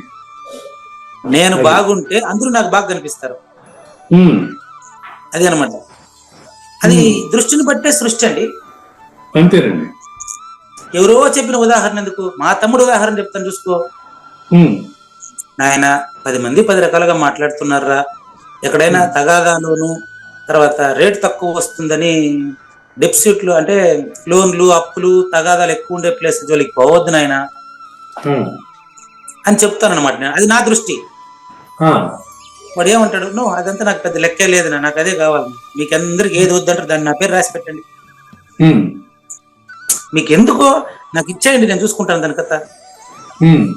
ఇప్పుడు అతని దృష్టిని మార్చేదానికి నవల అవుతుందే? లేదు, కుదరదు. మరి శ్రీనివాసరావు గారు కూడా ఫోన్ చేశారు నాకు, మీ తమ్ముడి నెంబర్ నాకు ఇవ్వండి, అది పొలము 1.5 కోటి విలువ చేస్తుంది, 50 లక్షలకి ఇచ్చేస్తాము అన్నారు. నేను అన్నాను, మీరు వాడు దాన్ని వచ్చి చూస్తారు, మీకు 50 లక్షలు ఇవ్వడు, మీకు 25 లక్షలు ఇస్తారు, మీకు ఊరికి వదిలేసేదే కదా మీరు, మీకు 25 లక్షలు ఇస్తాడు, మీరు అనుకుంటా ఉండేది 1.5 కోటి, అది వాడు 3 కోట్లకు అమ్ముతాడు, దాంతో నీకు వద్దు అట్లా చెప్పి నెంబర్ ఇచ్చా. మరి అది వాళ్ళ సమస్య, మనకు సమస్య కాదు, అది మన పనే కాదు అది. అట్లా ఇప్పుడు ఎందుకు చెప్పే ఎగ్జాంపుల్ మీకు, నువ్వు నిర్దోషుడివి, నిర్దోషమైనటువంటి భక్తుడిని గుర్తించి ఆ నిర్దోషమైనటువంటి భక్తుడు అనేది మందిరము. నువ్వు ఈ గీతారత్నం అనే ఈశ్వరుణ్ణి నీలో స్థాపించు, పూజారి వెంకటేశంలో స్థాపించు, కావూరి నాగేశ్వర ప్రసాద్లో స్థాపించు. అప్పుడు అందరూ నీలా కనిపిస్తారు, అందరు మంది లేరు. ఇట్లా చేయడం వలన నువ్వు ఈ సంసారమున చూడు స్వయంగా నా యోగ్యత వరకు చేరుతావు. మొదటి నా యోగ్యత అండి. ఇట్లా చేయడం వలన భగవద్గీత అందరికీ చెప్పేస్తా, 10 మందిని ఉద్ధరించేస్తా, నీ 10 మందిని నువ్వు ఉద్ధరించబడ్డావా? అది కావాల్సింది. ముందు నేను ఉద్ధరేది ఆత్మానం, నన్ను నేను ఉద్ధరించుకోవాలి, పతనం చెందించుకోకూడదు. ఇది చాలా ఇంపార్టెంట్ అనే విషయం. అదే కదా నాకు ఎంతసేపు గురువు గారు ఇది 10 మందికి సరిగా అర్థం కాదండి అంటే, నీకు అర్థమైంది, నాకు బాగా అర్థమైందండి. ఇదంతా డైలీ ఎక్స్పీరియన్స్ మీకు చెప్పేస్తుంటానండి, అలా దాగదేది. అదేలేండి, నాకు బాగా అర్థమైందండి, ప్రజలకు అర్థమవుతుందండి. నీకు అర్థమైతే వాళ్ళు కూడా నీలాంటి వాళ్ళు కదా. అంటే వాళ్ళు నీకంటే తక్కువ నువ్వు అనుకుంటున్నావు, అంతే కదా. కాబట్టి ముందు భగవద్గీతను నేను అర్థం చేసుకునే దానికి ప్రయత్నం, నాకు తెలుసు అండి అంటాడు చెప్తే. కాబట్టి ముందు ఇట్లా చేయడం వలన నువ్వు అంటే పూజారి వెంకటేశమా లేక కావూరి నాగేశ్వర ప్రసాద్, మన ఇద్దరు ఒకటేనండి. రెండో నేను మూడో నేనండి. మనం రెండో నేను పూజారి వెంకటేశ్వరలోని నేను, మూడో నేను పూజారి వెంకటేశ్వర, రెండో నేను కావూరి నాగేశ్వర ప్రసాద్ లోని నువ్వు, మాట్లాడుతా ఉండేది దేహంతో కలిపి మూడో నేను. దాన్ని ఇప్పుడు మీకు ఎక్స్ప్లెయిన్ చేసి చెప్పేస్తున్నారు క్లియర్ గా. ఈ ప్రతి ఒక్క రెండో నేను మూడో నేను కలిపిన ద్వయము 3 కలిగి ఉంటాడండి. చూసుకోండి, ఇట్లా చేయడం వలన స్వయంగా నువ్వు ఈ 3 నుంచి విడిపడి నిజమైన నేను నువ్వు చేరుకుంటావు అనేది ఈ శ్లోకం అర్థం. చేరుకోవాలంటే ముందు దాన్ని పరిశీలించాలా దీన్ని పరిశీలించాలా చెప్పండి, మీరు చెప్పండి. ముందు చేరుకోవాలంటే ఏమండి, చేరుకోవాల్సిన దాన్ని పరిశీలించాలి కాదండి. బాగా గమనించండి. ఇప్పుడు మీరు హైదరాబాద్ పోవాలండి, మీరు హైదరాబాద్ పోవాలంటే హైదరాబాద్ ని పరిశీలిస్తారా, మీరు పోవాల్సిన మార్గాన్ని పరిశీలిస్తారా? అంతే. ఇప్పుడు అమెరికా పోవాలి, నేను నాకు అర్థమైంది. ఇప్పుడు నేను అమెరికా వెళ్ళాలి, అమెరికాలో ప్రధానమంత్రి ఎవరు, అమెరికాలో అధ్యక్షుడు ఎవరు, అక్కడ అది పరిశీలించాలనా, అమెరికాకు పోయే దారి ఎత్తుకోవాలనా? అమెరికాకి వెళ్ళి దారి ఎత్తుకోవాలి. అమెరికాకు పోయే దారి ఎత్తుకున్న తర్వాత అమెరికాకు పోతాను ఈ దారి అదే వదిలేస్తుంది నిన్ను, నువ్వు వదలాల్సిన పని లేదు. కాబట్టి మొదటి నేను చేరాలంటే విచారించాల్సింది మొదటి నేనుని కాదు, దాని పేరే మొదటి నేను. నువ్వు నీ నిజరూపం అచల పరిపూర్ణం, నీలో దోషాలంతా పోగొట్టుకుంటే నువ్వు అదే. కాబట్టి దాన్ని పరిశీలించేదిలే. చూసుకోండి, ఆ ఊ మా చూసుకోండి. మళ్ళీ మాట లేనట్టి బయలున మాట కలిగిననుట వినుట మాయ గదయ్యా, మాట మాయ అయితే మా అక్కడ చెప్పుంటాను ఇదంతా. చూసుకోండి, నువ్వు అంటే కావూరి నాగేశ్వర ప్రసాద్ అనే నేను త్రిపుటి అండి. జాగ్రత్త, స్వప్న, సుషుప్తి 3 కలిస్తేనే పూజారి వెంకటేశ్వర అండి. ఈ 3 కలిస్తే ఓం అనేది ఈ 3 కంటే వేరుగా ఉందా? మూతపడి ఉండేది ఓం, తెరిచి ఉండేది ఆ, పలకబడేది ఊ, మూసిందే తెరిచింది సృష్టి. పెదవి తెరిస్తే సృష్టి, పెదవి మూస్తే ప్రళయం. అంతేనండి. సృష్టికి ఉండే 2 పెదవులు కలిసే ఉన్నాయి. ఆకాశం చూడ, ఆకాశానికి పైన ఒక పెదవి, రాత్రి ఒక పెదవి, కింద ఒక పెదవి. ఏమో గుర్తొచ్చిందంతా చెప్పేస్తుంటారు. ఆకాశం అనేది గుండ్రంగా ఉంది కదా, నా నోట్ లాగా. కృష్ణ పరమాత్మ విశ్వరూపాన్ని నోట్లో చూపించాడంటే అదే అర్థం. ఆకాశం అనే దానికి పై పెదవి కృష్ణ పరమాత్మ చూపించింది, పై పెదవి కింది పెదవి మధ్యలో ఉండేది ప్రపంచం అంతా. ప్రపంచం. ఓకే. నా నోట్లో నుంచి పలికేదే కదా ఓము. అంతేనండి. కాబట్టి ఆ ఉ మా ఆ సృష్టి, ఉ జరుగుతున్నది, మా క్లోజ్, మా అంటే ఉమ్ అని అర్థం. అది ఓ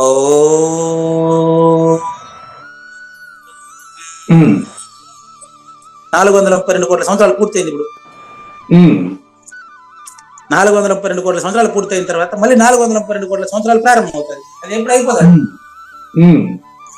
అది ఎరుక. ఎరుక త్రిమాత్రల గర్భము, విత్తనములోనే చెట్టు దాగి ఉంది, ఓంలోనే త్రిగుణములు దాగి ఉన్నాయి. ఓము కావూరు నాగేశ్వర ప్రసాద్లో మూతపడి ఉంది. తెరవయ్యా తెరు. కావూరు నాగేశ్వర ప్రసాద్లో మూతపడి ఉన్న ఓంని ఓపెన్ చేసి పరిశీలించి ఓంకారం లేనిదని ఓంకారంతో తెలిస్తే ఓం తత్సదితి నిర్దేశో బ్రహ్మణస్త్రివిధ స్మృతః బ్రాహ్మణాస్తేన వేదాశ్చ యజ్ఞాశ్చ విహితాః పురాః. పురాణముల చేత, వేదముల చేత, దానముల చేత, తపస్సుల చేత ఏం చేసినప్పటికీ ఓంకారానికి లోపలనే చేస్తుంది.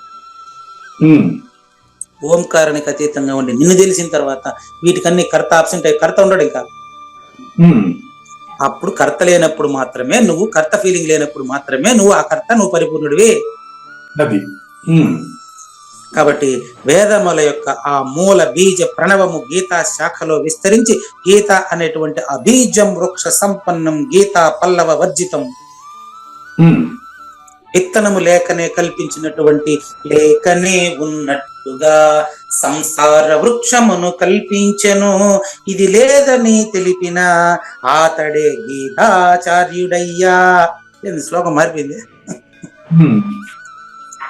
అంటే నీలో సంసారం లేదని, నువ్వు సంసారానికి అతీతుడని, కావూరు నాగేశ్వర ప్రసాద్ పరిపూర్ణుడని చెప్పిన వాడు కొత్తగా నన్ను చేరుకోవాలన్నా వాడు నేనే కదయ్యా. ఇక్కడ మీకు ఏమైనా స్టార్ట్ అయింది? అధికారిని గుర్తించి గీతను బోధించేవాడు నన్ను చేరుకుంటాడు. ఎప్పుడు చేరుకుంటాడు, ఎక్కడ చేరుకుంటాడు, ఎలా చేరుకుంటాడు అనేది నెక్స్ట్ శ్లోకంలో వస్తుంది. చెప్పండి, మీలో భగవద్గీత బోధిస్తా ఉండేవాడు మీకంటే వేరుగా ఉన్నాడా కావూరు నాగేశ్వర ప్రసాద్ గారు? అంటే పూజారి వెంకటేశం సద్గురుమూర్తి ఇచ్చినటువంటి ఆ నేర్పుతో కావూరు నాగేశ్వర ప్రసాద్ సహస్రారంలో కూర్చొని చెప్తున్నాడు కదయ్యా. అవును. ఇందాక మధ్యలో బ్రేక్ లో అడిగితే అది చెప్పాను వారికి. సాలెపురుగు దృష్టాంతం బాగుంది, అది కావూరు నాగేశ్వర ప్రసాద్ బాగుంటది, నీకు కాదు. కావూరు నాగేశ్వర ప్రసాద్ ఒక్కరికి సంబంధించిందే గీతా జ్ఞానయజ్ఞం కంప్లీట్ గా. వినేది నాకు కాదా అని ఎవరిని అడిగితే నీకు ఒక్కరికి సంబంధించింది అది. అంతమందిలోను ఒక్క పరిపూర్ణం ఉంటుంది, అంతమందికి అన్ని పరిపూర్ణాలు ఉండవు. కాబట్టి గుర్తుపెట్టుకోండి, ఈ యొక్క గీతా శ్లోకాలనే ఫలముల ద్వారా గాయత్రియే అవతరించి, గాయత్రి అంటే తెలుసు కదా మీకు, ఓం భూర్భువస్వః తత్సర్వితుర్వరేణ్యం భర్గో దేవస్య ధీమహి ధియో యో నః ప్రచోదయాత్. ధియో యో నః. కావూరి నాగేశ్వర ప్రసాద్ బుద్ధిలో గీతా జ్ఞానము వెలిగించడానికి కావూరి నాగేశ్వర ప్రసాద్ సహస్రారంలో కూర్చొని బోధించి గీతను వెలిగిస్తున్నాడు కృష్ణ పరమాత్మ. ధియో యో నః. కావూరి నాగేశ్వర ప్రసాద్ అనే మస్తకాన్ని ఆధారంగా చేసుకుని ప్రశ్నల పరంపర గుర్తించి పరిప్రశ్నలతో 2024వ సంవత్సరానికి అనుగుణంగా గీతా జ్ఞానము ప్రపంచానికి వెళ్లి విరుస్తున్నది. కాబట్టి ఏ తల్లి అయితే ఒక్క బాలుడు తప్ప మరి ఏమీ లేదో చూడండి. కావూరి నాగేశ్వర ప్రసాద్ అనే దేహము తల్లి అయితే అందులో కూర్చున్నటువంటి బాలుడు, సహస్రారంలో కూర్చుని బోధిస్తున్నటువంటి దక్షిణామూర్తి, అతనికి ఆమె తప్ప ఇంక రెండోది లేదు. ఆ తల్లికి ఈ తల్లి చూడండి, ఆ తల్లికి ఈ తల్లి తప్ప రెండు తల్లులు ఉండరు. ఒకటి విత్తనం లాంటిది, ఒకటి చెట్టు లాంటిది అనుకోండి. ఈ రెండు కూడా గురువే శిష్యుడుగా, శిష్యుడే గురువుగా ఉంటాడండి. దీంట్లో ఎవరు గురువు ఎవరు శిష్యుడు అని చెప్పేదని నాకు తెలియదండి. సద్గురువే కావూరి నాగేశ్వర ప్రసాద్ లాగా దక్షిణామూర్తి నా దగ్గర గీత చెప్పిస్తున్నాడని నేను అంటానండి. లేదండి, దక్షిణామూర్తి స్వరూపంలో పూజారి వెంకటేశం వచ్చి నాకు చెబుతున్నాడని మీరు అంటారండి. అలాంటప్పుడు ఇద్దరుండరు గురువులు. ఉమ్, ఉమ్. నాకు ఎవరు చెప్తున్నారో మీకు వాడే ప్రశ్నిస్తుంటాడు మీలో నుంచి కూడా. అది నాకు ఓకే. ఇప్పుడు ఆ తల్లికి ఈ తల్లి తప్ప ఈ తల్లి చూడండి, ఉమ్. వారికి వీరు వీరికి వారు వేరు కాదు. ఇప్పుడు నాలో మీలో పలికించేది ఒకరే, అలాంటప్పుడు నన్ను మీరు మిమ్మల్ని నేను చేరుకోవడం తనీగా ఉందా? కానీ డిఫరెన్స్ ఉంది, పలికించేదాంట్లో డిఫరెన్స్ ఉంది, అర్థం చేసుకునే దాంట్లో డిఫరెన్స్ ఉంది. అదే ఫస్ట్ చెప్పుండే టైటిల్ అదే మీకు. ఆ, అధికారిని గుర్తించి గీతను బోధించేవాడు నన్ను చేరుకుంటాడు అంటే ఏ ఊర్లో చేరుకుంటాడు, ఎప్పుడు చేరుకుంటాడు, ఎక్కడ చేరుకుంటాడు, ఎన్ని రోజులు పడుతుందని అడగబోతారు మీరు. అంటే పరిపూర్ణుడే చెబితే పరిపూర్ణుడే వింటున్నాడు అంటారా? నేనంటానా, మీరన్నారు అదే ఆన్సర్. అది అట్లా కుదురుతుంది కదా గురువు గారు. అదే నెక్స్ట్ శ్లోకంలో కుదురుతుంది. ఇప్పుడు అంత తొందరపడద్దని చెప్పింది ఫస్టే. సరే, ఇప్పుడు ఏ వ్యక్తి అయితే ఈ మహామంత్రంతో నుండి ఉన్న ఈ గీతను నా భక్తుడికి, మీరు పూజారి వెంకటేశం భక్తుడా గురు భక్తుడా చెప్పండి? రెండు రెండెట్టు వచ్చినాయి మీకు? రెండు ఒకటే, గురు చెప్తే అట్ట చెప్తే కదా అది మీ సందేహం, ఇంకేం లేదు. సింపుల్ అండి. ఇప్పుడు మీరు ఆన్సర్ చెప్పడానికి టైం పట్టింది చూడండి, అది టైం పట్టదు. మీరు అపరోక్షం చెందినప్పుడు ఇంక టైం పట్టదు. అది స్విచ్ చేసిన తర్వాత లైట్ వెలగల్లా ఆలోచిస్తారు కొంచెంసేపా, కొంచెం రెండు ఒకటే అని ఆలోచించి మళ్ళీ కొంచెంసేపు అట్ట కాదు అది. ఏ వ్యక్తి అయితే ఈ మహామంత్రంతో నిండి ఉండేటువంటి, గీతే మంత్రం అండి, గీతలో ప్రతి మాట మంత్రం అండి. ఈ భగవద్గీతలో ఉండే ఈ మంత్రరాజ్యాన్ని ఎవరైతే అవగాహన చేసుకుని సద్గురుముఖంగా ప్రేమపూర్వకంగా తన బిడ్డగా భావించి భగవద్గీతని తన బిడ్డని ఎట్లా ఆడించుకుంటాడో, ఎట్లా పాడించుకుంటాడో, తన బిడ్డ పైకెత్తుకున్నప్పుడు ముఖం మీద తంతాడు, బిడ్డ ఉచ్చిపోసేస్తాడు. ఆ తండ్రి ఆ తల్లి కోపగించుకుంటుందా? లేదు. మరి తల్లి భోంచేస్తూ ఉండేటప్పుడు పాలిస్తా ఉంటే, తల్లి తింటా ఉండి పాలిస్తా ఉంటే అట్నే మలమూత్రాలు విసర్జిస్తాడు. తల్లి ఏమన్నా బిడ్డను విసుక్కుంటుందా? లేదు. అంత ప్రేమతో అనన్యపూర్వకంగా ఈ యొక్క గీతా జ్ఞానాన్ని ఎవరైతే రెండో వాడికి బోధిస్తాడో, రెండో వాడిని తనవాడుగా భావించి, తానుగా భావించి, వచ్చిన వాడిని సద్గురుమూర్తిగా భావించి, ఆయన ఎవరు ఒక ఆయన చెప్పా, కందపద్యాల వ్యాఖ్యానం చేసిన ఈశ్వర్ గారు, నీ దగ్గర ప్రశ్నించే వాళ్ళనందరూ మీ గురువుగా భావించవా సరిపోతుంది అంటాడు. ఆ విధంగా ఎవరైతే అతడు ఆ విధంగా చెప్తాడో, అతడు ఇప్పుడు సందేహం ఉన్నప్పటికీ, సందేహం వచ్చింది, రెండు అన్నారు మళ్ళీ ఒకటే అన్నారు మళ్ళీ అట్టొచ్చింది కదా, అయినప్పటికీ మీరు అంటే కావూరు నాగేశ్వర ప్రసాద్ శరీర పతనమైన తర్వాత తప్పక నా మొదటి నేనుతో కలిసి ఏకరూపుడు అవుతావు, ఏం డౌట్ లేదు.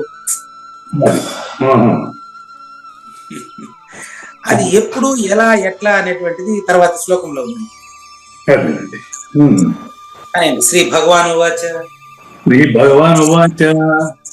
నచ తస్మాన్ మనుష్యేషు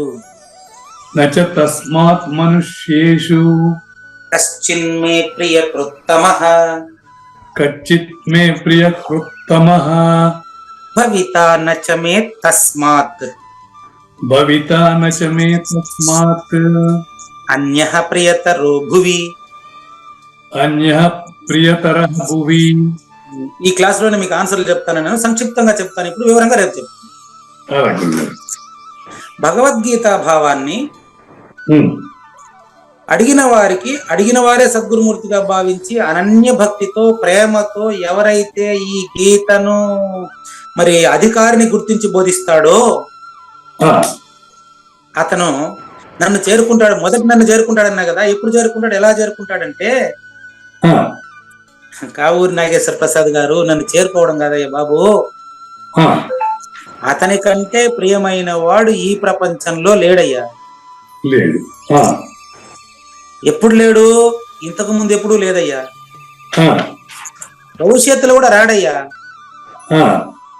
ఇప్పుడే ఇక్కడే నువ్వే నీ నిజరూపం అచల పరిపూర్ణమేనయ్యా, నువ్వు నేనేనయ్యా, నీకంటే రెండోది లేదయ్యా. కనుకనే లేనిది లేదు లేదు, ఉన్నది లేకపోవుట లేదయ్యా, ఈ గొప్ప మర్మమంతా నీ వలన ప్రపంచానికి తేటగా తెలిసెనయ్యా. ఈ పరమ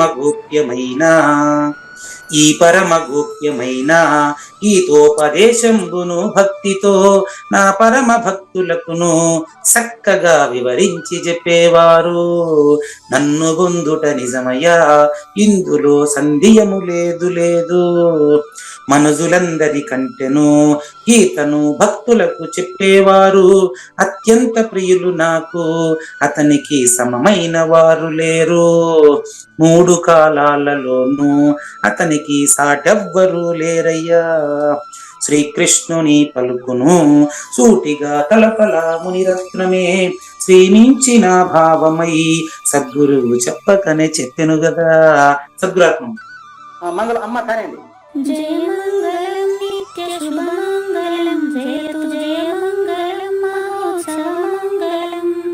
జయ మంగళం నిత్య శుభమంగళం, జయతు జయ మంగళం మహోత్సవ మంగళం.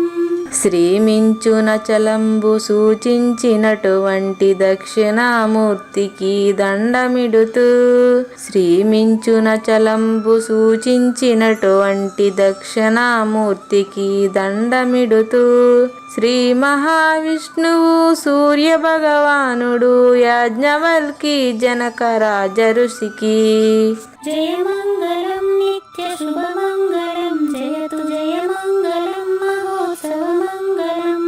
అయం వ్యర్థ బాహ్య కోపి నభవతి అనే సుఖయోగి సాంది పరుసుల వరుస. అయం వ్యర్థ బాహ్య కోపి నభవతి అనే సుఖయోగి సాంది పరుసుల వరుస. దీనినే శ్రీకృష్ణ పరమాత్మ వద్దనే ఎరిగరిగిన ఉద్ధవార్జునులకు జయ మంగళం నిత్య శుభమంగళం, జయతు జయ మంగళం మహోత్సవ మంగళం. శ్రీ అల్లమా ప్రభు బసవేశ్వరుండును బ్రహ్మానంద రామానంద స్వామి. శ్రీ అల్లమా ప్రభు బసవేశ్వరుండును బ్రహ్మానంద రామానంద స్వామి. నవరసాలు లిఖించు నాట్యమయూరిగా గీతను మలచిన జ్ఞానేశ్వరులకు జయ మంగళం నిత్య శుభమంగళం, జయతు జయ మంగళం మహోత్సవ మంగళం. కబీరు దాసుడు సహజానంద గురుడు రామావధూతయు రాజితముగా. కబీరు దాసుడు సహజానంద గురుడు రామావధూతయు రాజితముగా. అంబికా శివయోగి శ్రీవేమన నిరంజన వెంకయ్య తిరువెంగళార్యులకును జయ మంగళం నిత్య శుభమంగళం, జయతు జయ మంగళం మహోత్సవ మంగళం. శ్రీ బృహద్వాశిష్ట సిద్ధాంతమును చేసి జనన మరణ భ్రాంతి జడుపు బాపి. శ్రీ బృహద్వాశిష్ట సిద్ధాంతమును చేసి జనన మరణ భ్రాంతి జడుపు బాపి. అచల సాంప్రదాయమవనిలో నెలకొలిపి అందించినట్టి శివరాములకును జయ మంగళం నిత్య శుభమంగళం, జయతు జయ మంగళం మహోత్సవ మంగళం. మెప్పైన బోధల తిప్పలు బాపిన అప్పయ్య మంత్రియు అచల గురులు. మెప్పైన బోధల తిప్పలు బాపిన అప్పయ్య మంత్రియు అచల గురులు. పరశురామ సీతారామ స్వామి ప్రభులు నరసింహయోగి గురువర్యులకును జయ మంగళం నిత్య శుభమంగళం, జయతు జయ మంగళం మహోత్సవ మంగళం. కందార్థముల నందించి బృందముకు రంది పాపిన కృష్ణ ప్రభువునకును.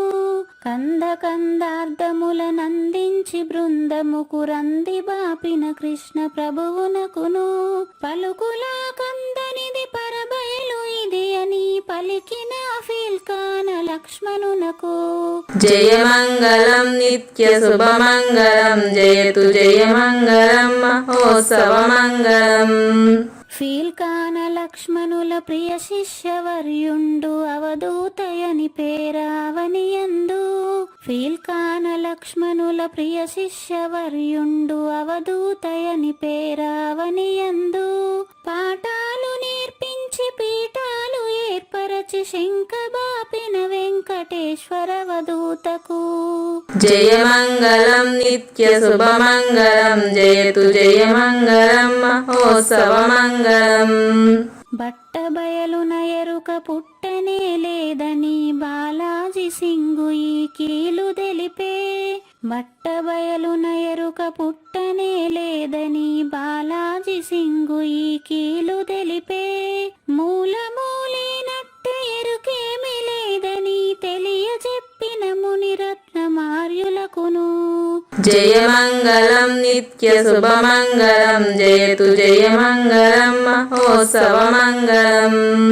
నరస్వప్నము వంటి సురస్వప్నమిది అని పరిపూర్ణ దర్శినిని ప్రకటపరచి. నరస్వప్నము వంటి సురస్వప్నమిది అని పరిపూర్ణ దర్శినిని ప్రకటపరచి. సహజాచల రాజయోగి సద్గురు కృపచ సాంప్రదాయక గురుల సరసన జేరే. జయమంగళం నిత్య శుభమంగళం జయతు జయమంగళం మహోత్సవమంగళం.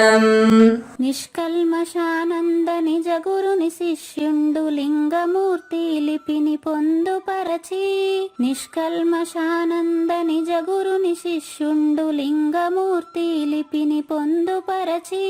కార్వేటి నగరము పురవాసుడైనట్టి పూజారి వెంకటేశునకంకితం బిది. జయమంగళం నిత్య శుభమంగళం జయతు జయమంగళం మహోత్సవమంగళం. జయమంగళం నిత్య శుభమంగళం జయతు జయమంగళం మహోత్సవమంగళం. జై సద్గురు ప్రభు మహారాజ్ కి జై. జై గురుదేవ్ అండి. శ్రోతలందరి తరపున వెంకటేశ్వర గురు గారు ధన్యవాదాలు చెప్తూ శాంతి మంత్రం. పూర్ణమదః పూర్ణమిదం పూర్ణాత్ పూర్ణముదచ్యతే పూర్ణస్య పూర్ణమాదాయ పూర్ణమేవా అవశిష్యతే. ఓం తత్సత్. ఓం శాంతి శాంతి శాంతి. హరి ఓం. న తద్భాసయతే సూర్యో న శశాంకో న పావకః యద్గత్వా న నివర్తంతే తద్ధామ పరమం మమ.